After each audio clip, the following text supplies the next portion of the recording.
and I'm lucky enough to have my local patch, Ronkswood Local Nature Reserve, and the former Tolladine Golf Course within sight and walking distance of my home.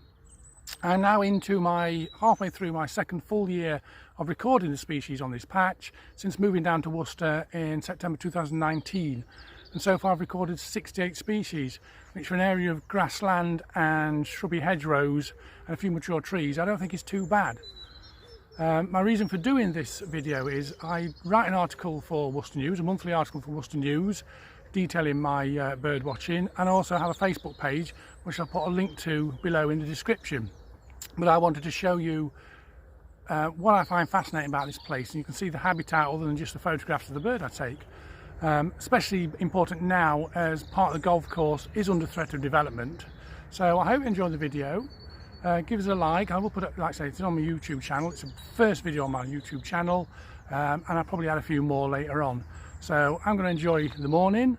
A bit dull here today in March, but all the blossoms out, smells beautiful, smells like soap, looks gorgeous. I can hear chiff chaff singing and robin at the moment.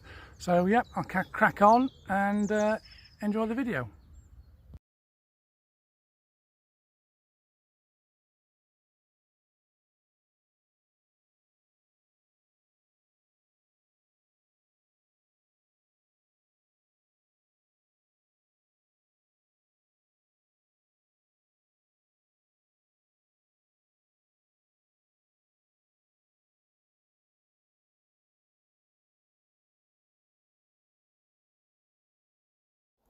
This is the Ronkswood Local Nature Reserve area of the patch, and what we're looking across is known as the Upper Pike. As you can see, it's very much open meadow with mature hedgerows and scrubby zones. The mounds spread across the site are the nests of yellow meadow ant. As you'd expect from the habitat, it holds a population of familiar garden species. One other aspect of the nature reserve worth mentioning is that it is grazed by cattle during the summer months.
During this first year of recording, it's been exciting to anticipate what passage migrants might appear.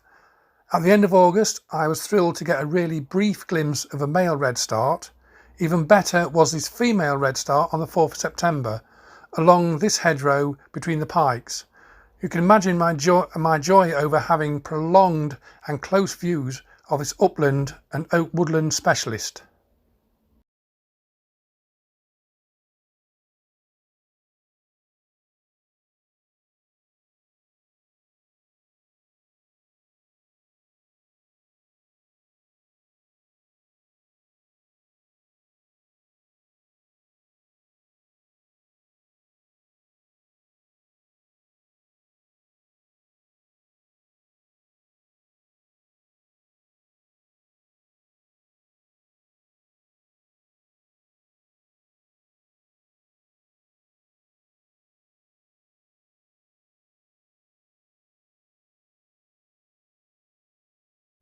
This central scrub and bramble and the bordering trees is a perfect habitat for common whitethroat.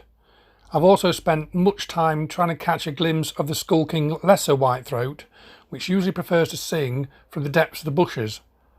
A species I've often struggled to find over the years is garden warbler, and this silent individual in the yew tree was one of just 2 seen in 2020.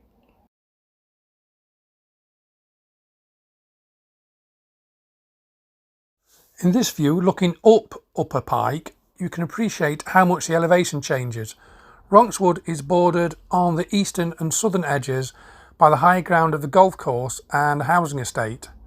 The anthills that cover all this area are a good source of protein for green woodpecker and the patch's many magpies and jackdaws.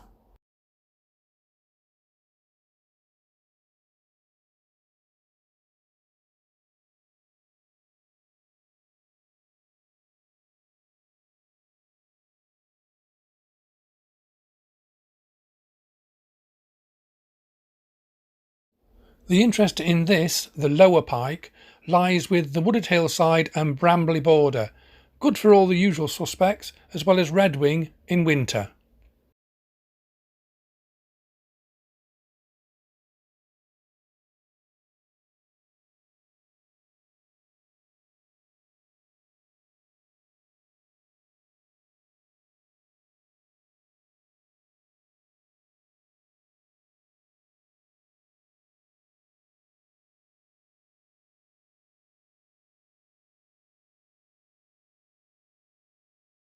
This hedge line is the border between the reserve and the former golf course and is the highest area of the patch. It's Leopard Hill, with stunning views over the city to the Malvern Hills.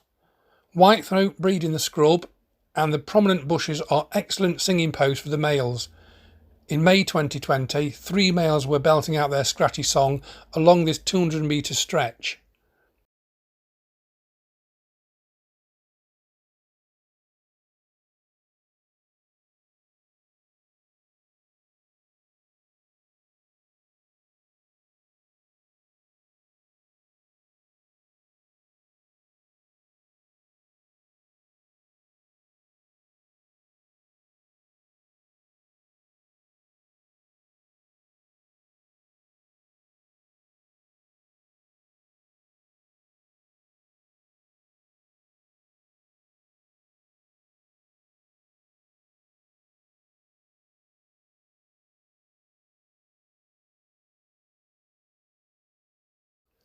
This eastern border of the golf course is the most mature area of the whole patch.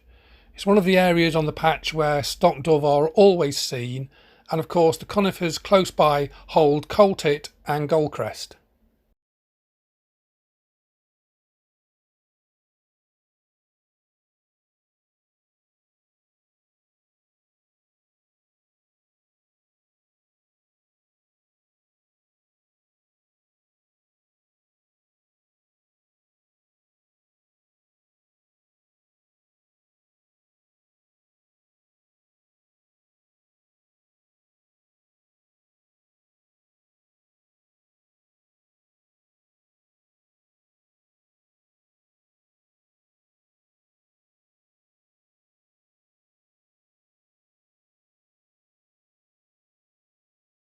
This short stretch of hedge, being so close to bird feeders in the nearby gardens, is a special area, particularly in winter. Purple hairstreak butterfly also breed at this spot.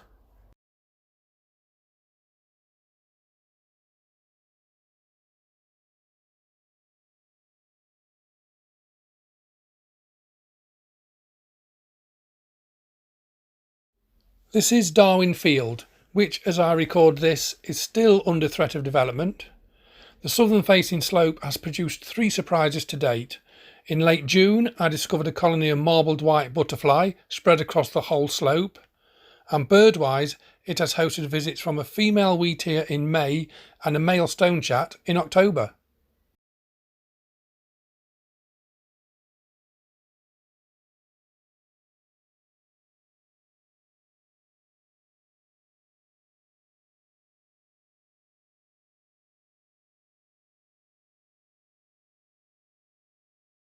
With the amount of hawthorn in this hedgerow, it was perhaps inevitable that if the winter just past was a good one for winter thrush numbers, then I could guarantee redwing and fieldfare.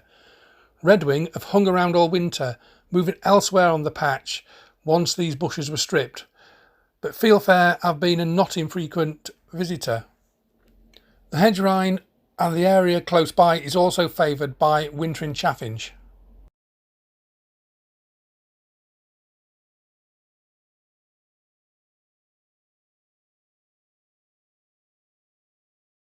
This thick stand of blackthorn provides a useful bolt hole for species feeding in the surrounding hedge lines and bushes. Bullfinch can be guaranteed on every walk, and the old dead tree is often visited by great spotted and green woodpecker.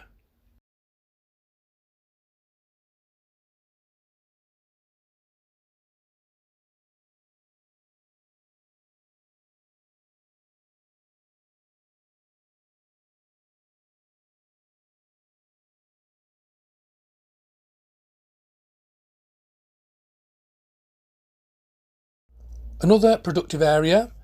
Bullfinch love the blossom, willow warbler are seen on passage, and just recently a couple of lesser redpoll hung out for a couple of days here.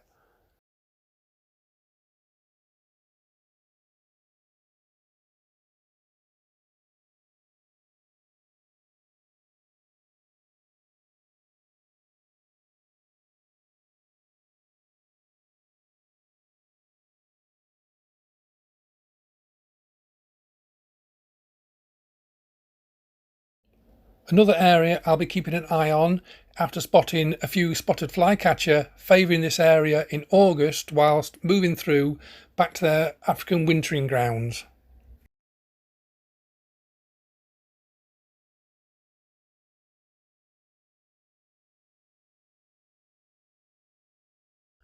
The only permanent open water on the patch is this small pond.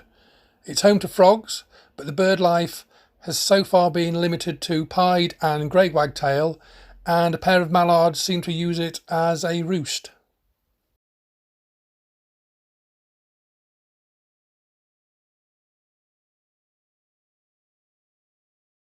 Of course, no birdwatcher neglects to look skyward. From spring, all three hirundines and swift can be seen hawking or passing through. Our three commonest raptors rule the patch's airspace, and there are unexpected flyovers, such as cormorant and grey heron, even though I'm a good way from the river. So, there we go. It may not be the most exciting patch, but it offers valuable habitat for our under pressure common bird species.